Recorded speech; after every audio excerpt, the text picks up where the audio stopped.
Hello everybody, doing a short video here, doing some patching on a wall. This is like base area wall. There's a couple patches here and a stress crack. Believe it or not, this was caused from the homeowner's dog. This is like a little window bay area and the dog kept trying to jump on this area, slid into the wall a couple times. Big goofy dog. Accidents happen, that's why they call this out to get this repaired. Simple job like this, you need a few tools here. We got cordless drill, some drywall screws, fiberglass mesh tape, tape measure, sheetrock, masking tape, tools to cut out the area. You can use a razor blade, a keyhole saw, sawzall, whatever it takes to cut out the patch area. Some wood backing, a 6-inch knife, drywall pan, some mud, basic materials. First things first, get the area masked off. Since this is next to the baseboard area, I'm going to mask off the baseboard. We're going to cut out the area. You're going to see that I'm going to cut out two patches areas. It'd probably be easier if you just cut out one large section and just had one large patch. But we just did this, not thinking about that afterwards. For us, it's all the same. We're patching in holes all day long. So sometimes for us to cut out more is the same as cutting out less. It's no big difference, but yeah, just cutting out a larger patch would have been a lot easier after watching this video and seeing what we did. The second patch almost looked like we're going to fill it in, but then we just decided to cut it out anyways. So that's why we actually have two patches here. So just go ahead and just cut it out, large area, and just make one large patch. It's easier to mud, easier to tape. With this wall, they have sprayed in insulation. It's a newer home. So these newer homes, when they frame it, they spray this insulation on the walls. Most people are used to sprayed insulation in the ceilings. These newer houses, they do spray them on the walls. It's good stuff, but it's hard to get wood backing in there because it's almost really compact in there. So we're going to have to really struggle to get some 1x2s or backing in there to get it all patched in. So that's why after dealing with this insulation, I wish I could just cut out a large area. But it is what it is. I'm just going to get all patched up. Just like most of my videos here, we're going to get it all cut out. We're going to add some wood backing. I like to use 1x2s. Ideally, I like to use 1x3s, but these 1x2s are cheaper. So I have plenty of these 1x2s on hand. The backing is meant to secure the patch. You can't just use one stud in the wall to screw to. You need to get something on each side of the patch. Each side of the patch, that way the patch doesn't move. It's nice and secure. It's screwed in nice and strong.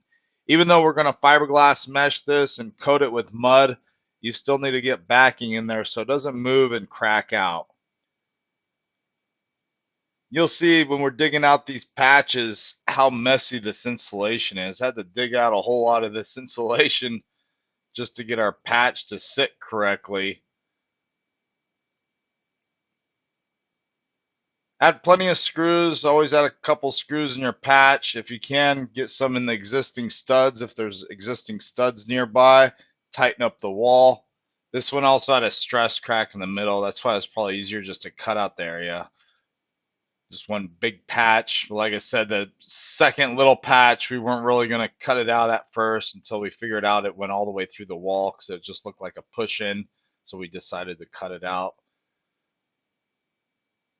Once we get everything secured, plenty of screws, I'm going to go through and I'm going to scrape all the patch areas and everything before I tape. Since these are deep patches, I'm also going to do a pre-fill. If you do pre-fill in drywall, you're going to have to let your pre-fill dry or set up before you coat over it. I'm using a hot mud. It's a quick set mud. It's like a 5-minute mud. So this is a little different. I could pre-fill it and tape right over it, no problem, because it's going to set up within 5 minutes. If you're using a joint compound, you're going to want to pre-fill this and let your compound mud dry before you coat it. You could fiberglass tape it while your mud's wet, but you're going to need the mud to set up a little bit. Joint compounds, you're going to have to let them fully dry before you coat over it. You don't want to coat over wet joint compound because it's going to crack out. I use these quick set muds because they have to dry. These jobs have to dry before I texture them. So I want to get them all finished, completed in one trip. So yeah, for me to go back and forth all over driving 40, 50 miles to a job, then going back 2 or 3 times doing a joint compound method ain't going to work. So that's why I work with these quick set muds. Quick set muds, like a 5 minute, 20 minute, 40 minute, even a 90 minute, more professional grade materials. So if you're not confident in your mudding abilities, just use an all-purpose joint compound. All-purpose joint compounds have to dry overnight. At least with the joint compounds, if you make a mistake, you can sand away your mistakes the next day. So just stick to the joint compounds. If you're not a drywaller by trade, or if you haven't done it more than a few times, just stick to a joint compound. We're going to get these all taped up with fiberglass mesh tape. I know a lot of people out there want to use these higher end tapes. That's fine. Use whatever you believe in, whatever you hear. Of course, everything's better than what the next guy says, but I just use a fiberglass mesh tape for all my drywall repairs. It's never failed me yet. I've been doing drywall for 25, 26 years. I've been a licensed drywall repairman for 12 years or more now. So I just use fiberglass mesh tape. Once in a while, I use some heavy duty fiberglass mesh tapes or like an infusion tape if it's a stubborn crack that keeps cracking out. Then you'll start using those more specialty tapes that are out there. Paper tapes. A lot of people want to use paper tapes for everything. Paper tapes, if you use with hot mud, they're going to kind of bulge out. They're good with a thin joint compound, so when they do dry back, they kind of suck back and shrink back a little bit. They soak into the gaps. That's the only good thing about paper tapes, but paper tapes for repair work, it's just not worth the trouble. The only time I use paper tape really now is just in angles, 90-degree angles, or off angles, or something needs to be fire taped, or around pipes just to give it a nice finish. But my go-to is just a regular fiberglass mesh tape. There's a lot of mesh tapes out there. I've seen yellow ones, blue ones, white ones. I just use a white mesh tape. People ask, what's the difference between the yellow and the white mesh tape? The yellow tape is just so you can see your tape. If you coat it and you can still see yellow bleeding through, that means you didn't coat it enough. So that's all the differences in a yellow mesh tape or blue mesh tape versus a white mesh tape. So with me, of course, I like a white mesh tape because you're not going to see the tape bleeding through. Some stuff you just coat the deep areas, but high spots, sometimes the tape will bleed through. Of course, you don't want to see the tape bleeding through. But if you do see the tape bleeding through, that just means it's a high spot if everything was coated correctly. Once we get this all coated out, we're just going to slick it out. I did a nice heavy coat of hot mud on here. So we're just going to do a slick out technique and slick it out, take off the extra mud as the hot mud's setting up. And we actually got away with doing a one coat, real heavy one coat of hot mud. Of course, someone that hasn't done drywall before wouldn't get away with doing a nice one coat like this, but we put it on heavy enough and we caught it just in time to slick it out. So we're able to get away with a one coat and then follow it through with a texture. Also, since I masked down to the baseboard and I mudded down to the baseboard masking, I like to pull my masking before I texture because once you pull the masking, you're going to see it just messes up your mud work, nice clean edge. So if you pull your masking off your baseboard, then you can clean up any rough mud edges, any gaps. And a lot of people always caulk before they paint. But since I'm already here and there's a nice gap down here, I'm just going to go ahead and caulk this in. It just makes everything look perfect and nice.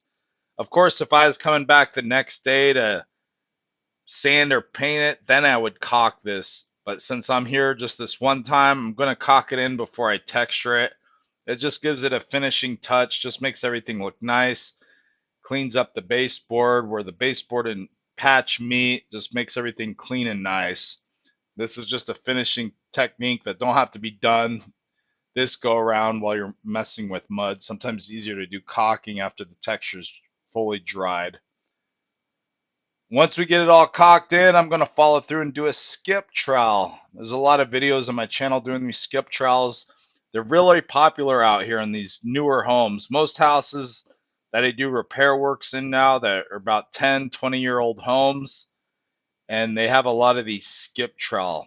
It's like a track home texture out here. Skip trowels, or they do like a smooth Santa Fe. So we just follow the pattern here that they have with the skip trowel, and I'm just using an all-purpose joint compound that's been thinned, a nice creamy mud that's been really mixed up really well so you get all the clumps and goobers out of it. If you use texture and it has not really mixed up and have goobers and stuff like that in it, you're going to have to strain it. Strain it through like a metal mesh spaghetti strainer or something like that to get all those clumps out. If you get clumps in your mud, any type of texture, sprays, hand textures like this, skip trowels, those little goobers are going to give you a headache. So you want to make sure you use clean, fresh mud that's really mixed up well. If you want to really mix it up creamy, use electric or a cordless drill mixer and really get the RPMs there and get it all mixed up really good.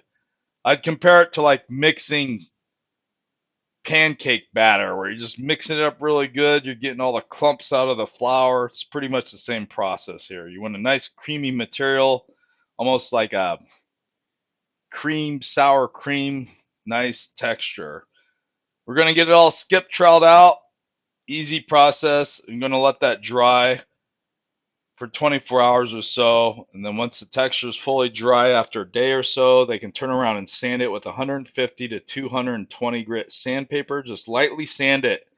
You're not sanding it hard. You're not grinding away the old texture, new texture you put on. All you're doing is just going over it with the sandpaper to knock the goobers and the roughness out of the texture, because the texture is naturally coarse. So just a basic hand sand, and then you're good to go. Today the guy asked if he uses an orbital sander on it before he paints it. I said, no, that's way too rough, too aggressive. You just got to give it a hand sanding, a little more effort on the edges where the new texture meets old to feather it out, to blend it out, and then just use a primer. On most drywall patches, I just recommend using like a PVA drywall sealer, but they only sell that in a gallon paint. So if you just need like a quart of paint for small repairs, Kills 2 latex. It's in a blue can. It's a sealer, primer, stain blocker. It's a go-to primer for a lot of stuff like this. So I recommend always primer drywall repairs. Even a small nail hole you should primer. Primer, primer, primer. If you don't primer, sometimes you'll get these patches will soak up gallons of paint because it's thick and mud, so it just wants to soak up all the paint. So it's easier to do a nice primer, let the primer set up, and then paint. And then the paint goes on how it should, just a coloring finish. It's not trying to absorb into the center of the patch. But yeah, a simple video like this, patching. This was an accident caused by a large dog. I guess they said they had a Great Dane. It was running around in the room, slid into the wall, and wow, did a hole in the wall, couple holes in the wall. But we got it all patched up. Accidents happen like this. That's why there's videos like this on the channel. So maybe if you have an accident hole in your house, maybe you can watch and learn a video like this and see the process. And then you might see how much is involved, and you might decide to hire a professional. When in doubt, always hire a professional. Some of these videos, we make it look easy, but sometimes there's more involved. Just buying the basic tools, the basic materials, you're already in half of it or more if you would have just hired a professional to just come in and do it correctly and be done with it. But if it's something you can do, or maybe at least you can cut the area out square or do a couple steps, that may save you some money on your project if you do decide to hire someone. At least get the area cut out square. That's something you can do. Maybe some wood backing, basic supplies. Do what you're comfortable doing. We make it look easy. Also, I have a bunch of other videos like this, patching, stuff like this, stress cracks, textures like this, skip trowels. There's so many textures out there. If you have a smooth texture, you would just do a tight skim coat with a joint compound and then sand it, and it looks smooth. So the texture is just a cosmetic finish. It's not really there to do any coating process with the texture. It's just a finishing touch, cosmetic finish. But yeah, I hope you like this video. I'm gonna make a bunch of videos, and I hope you guys watch them and leave a comment, like, and if you haven't done it already, please subscribe. Thanks for viewing.